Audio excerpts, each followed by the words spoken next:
7h11 sur RMC, votre invité Jean-Jacques Bourdin, le député socialiste Pascal Terrasse, auteur d'un rapport remis à Manuel Valls aujourd'hui, rapport intitulé « L'économie collaborative, une révolution en marche ». Pascal Terrasse, bonjour. Bonjour. L'économie collaborative, pour beaucoup d'auditeurs ou d'auditrices, c'est un peu abstrait. L'économie collaborative, pourtant 8 Français sur 10 y participent. Qu'est-ce que l'économie collaborative ? C'est vrai que quand on parle d'économie collaborative, on ne comprend pas. Très souvent, on mélange avec l'économie sociale et solidaire. Mais dès lors que l'on parle du Bon Coin, que l'on parle d'Amazon, que l'on parle d'Uber, d'Airbnb, tout ça, c'est de l'économie collaborative. L'économie collaborative, c'est l'acte d'achat d'un bien, d'un service, d'un usage à travers une plateforme numérique. Voilà, à travers une plateforme numérique. Alors évidemment, Airbnb, Uber, Blablacar, Le Bon Coin, Amazon et tant d'autres sont concernés. 5 mois de travail, 78 auditions. Pascal Terrasse, et vous faites des recommandations. Recommandations d'abord dans le domaine fiscal. Plus de transparence. Vous réclamez plus de transparence fiscale. Oui, c'est vrai, j'ai fait une vingtaine de propositions. Alors, toutes, évidemment, ne sont pas fiscales. Il y a la capacité je vais y revenir, à améliorer le système. Mais en effet, sur la contribution de chaque Français à la charge publique, ce qui est normal, il y aura une définition de la charge fiscale et de la fiscalité. Et je fais la différence, d'ailleurs, très fortement entre ce qui relève d'une activité occasionnelle, c'est-à-dire un particulier, de ce qui relève d'un professionnel. Alors, un particulier sur Internet loue son appartement ou sa maison, une semaine ou une journée, une nuit, enfin bon, etc., etc.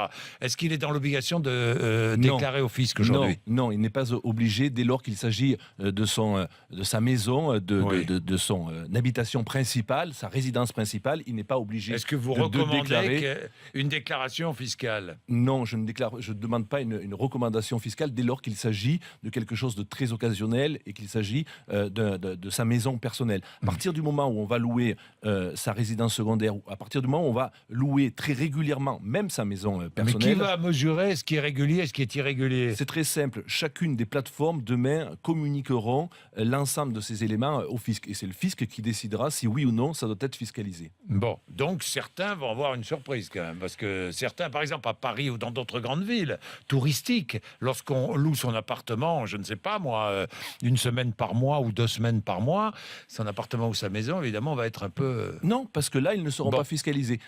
Là où il y aura fiscalisation, c'est comme celui qui va louer dans mon département en Ardèche ses chambres d'hôtes ou ses gîtes, celui-là est déjà fiscalisé. Oui, il est déjà fiscalisé. Oui. Par contre, quelqu'un qui veut louer 2 semaines son appartement dans sa résidence secondaire, celui-là bénéficiera d'une exonération totale. Exonération totale. Bon, en ce qui concerne les plateformes, qui, elles, proposent tous ces services et qui, parfois, notamment lorsque les sociétés sont des sociétés étrangères, fiscalement basées dans des paradis fiscaux, ne paient pas d'impôts. Comment faire ? Comment pousser Amazon à payer des impôts ? Je prends l'exemple d'Amazon, il y en a d'autres.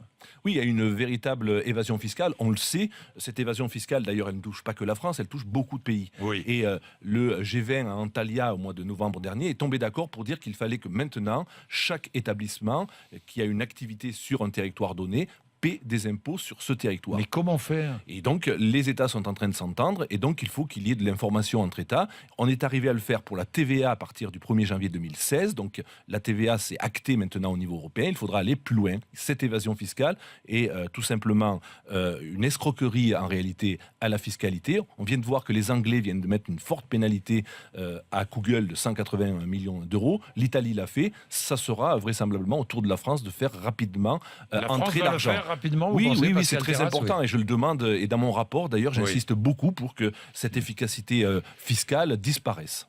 Bon, vous voulez aussi fiabiliser les avis en ligne. Ça aussi, c'est important. Vrai sujet. Vous savez, 80% des gens qui vont acheter par l'intermédiaire de plateformes, 80% font confiance aux avis et notations. Or, on sait que ces avis et notations sont à plus de 50% de faux avis. Donc, l'idée, c'est aujourd'hui d'avoir une structure qui permette d'aller vérifier si réellement le consommateur a bien fait un acte d'achat. Celui qui pourra noter, c'est le consommateur, celui qui aura fait un acte d'achat uniquement. Et par ailleurs, on aura aura des services de vérification qui Une regarderont. agence gouvernementale de notation. Quoi. Alors, c'est ça. le terme gouvernemental, j'aime pas. Oui. C'est une agence où il pourrait y avoir à la fois des services publics, évidemment, la consommation et la répression des fraudes, mais aussi des professionnels. C'est très important qu'à la fois les professionnels et les administrations soient présentes dans cette agence. Oui, Pascal Terrasse, pour résumer, il faut déterminer qui est un particulier et qui est un professionnel. Quoi. C'est tout le sens de mon rapport Ah, est là-dessus. évidemment. Tout le sens de mon Évidemment. rapport est là-dessus. Oui. On l'a vu d'ailleurs sur la crise Uber.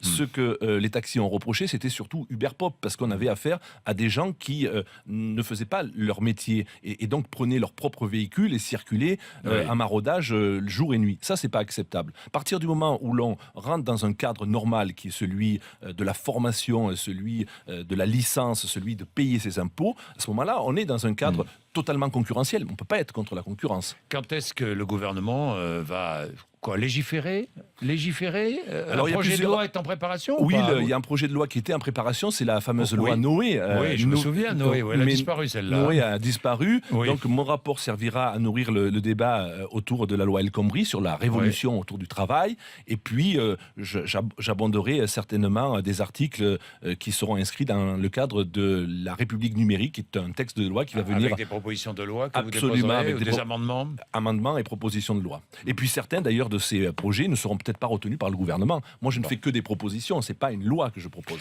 Merci Pascal Terrasse. Merci à vous. Merci d'être passé.